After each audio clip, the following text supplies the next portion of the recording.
चलो बच्चों, अब हम कक्षा 9 का तीसरा चैप्टर पढ़ने जा रहे हैं। अध्याय नंबर 3 पाठ का नाम है परमाणु एवं अणु।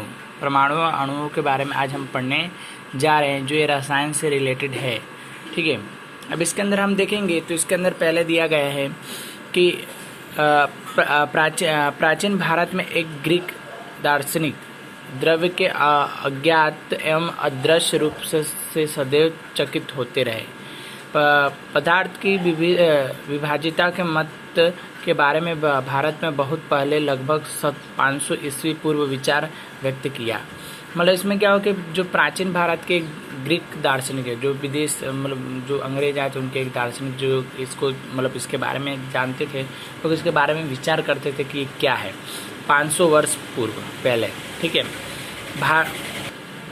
भारतीय दार्शनिक महेश कंड ने प्रतिपादित किया था कि यदि हम द्रव्य को विभाजित करे जाए तो हमें छोटे छोटे कण प्राप्त हो जाएंगे। अंततः एक सीमा आएगी जब प्राप्त कण को पूर्ण विभाजित नहीं किया जा सकता है, अर्थात कि वह सूक्ष्म अविभाजित हो रहेगा। इस अविभाजित सूक्ष्म कण को उन्हें परमाणु कहा जाएगा। तो परमाणु किसे कहते हैं? तो कोई भी चीज़ को आप काटते हो, ठीक है, कोई भी चीज़ को काटो तो छोटे मतलब काट देते हैं। कोई पत्थर हो, पत्थर को तोड़ो, छोटा छोटा छोटा छोटा काटते काटते भी काट दोगे, फिर आप देखोगे चीनी के दाने की तरह होगा, फिर नमक के दाने की तरह हो जाएगा एक, फिर नमक के दाने को 2 करो, फिर उसको फिर करोगे तो एक ऐसा आ जाएगा चीज़ की जिसमें क्या होगा, उसको हम आधा कर ही नहीं सकते।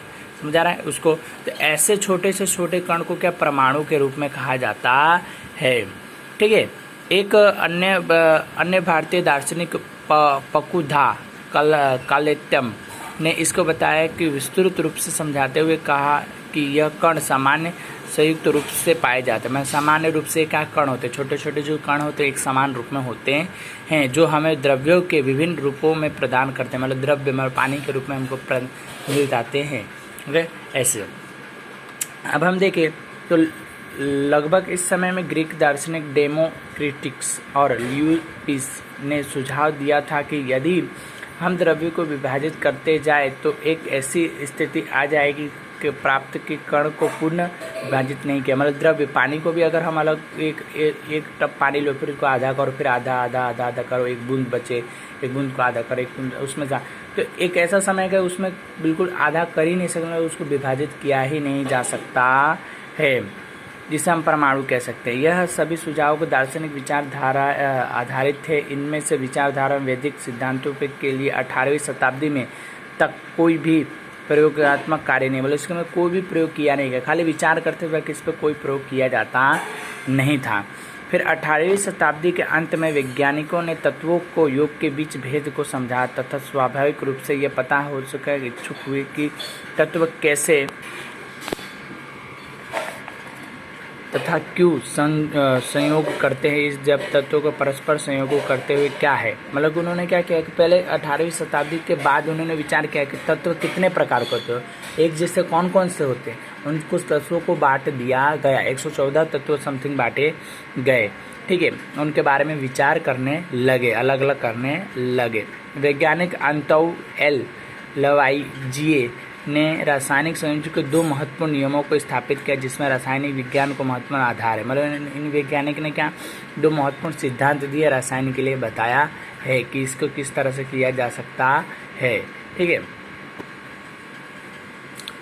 आप पढ़ेंगे हम 3.1 रासायनिक संयोजन के नियम। लाइवो एम जोजोफ एफ फ्रॉड ने बहुत से प्रयोग करके पश्चात रासायनिक संयोजन के निम्नलिखित 2 नियम बताए। उन्होंने बहुत सारे प्रयोग करके रासायनिक के 2 नियम बताए हुए हैं। तो उसके अंदर देखा जाए तो पहला द्रव्यमान के संरक्षण का नियम। पहले द्रव्यमान का उन्होंने क्या बताया, द्रव्यमान के संरक्षण का नियम बताया हुआ है। तो जब रासायन का परिवर्तन संपन्न होता है तब वह द्रव्यमान में कोई परिवर्तन होता है। जब द्रव्यमान में कोई परिवर्तन किया जाता है तो उसमें क्या होता है कि उसके परिवर्तन दिखाई देने लगते हैं, जिसमें हम क्रियाकलाप के अंदर पढ़ेंगे। क्रियाकलाप के अंदर देखेंगे 3.1। तो निम्न x एवं y रासायन का युगल लीजिए, x और y।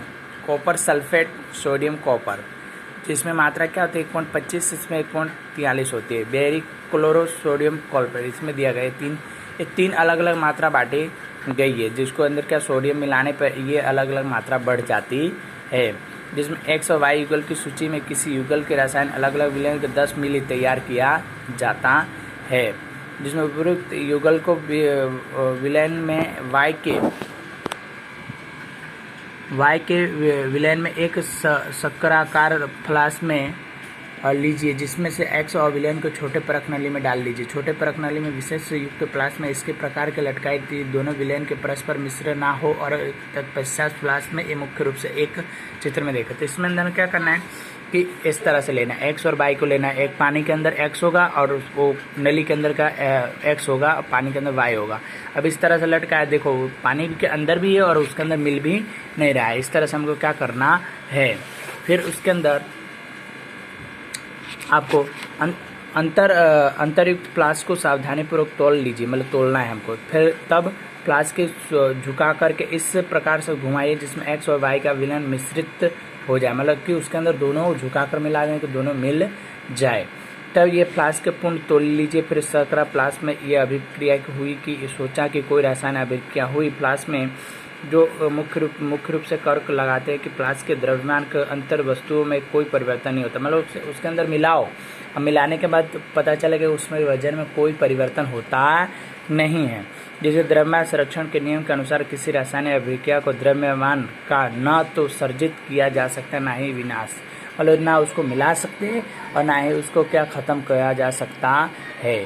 आज के लिए इतना ही। कल हम पढ़ेंगे स्थिर अनुपात का नियम।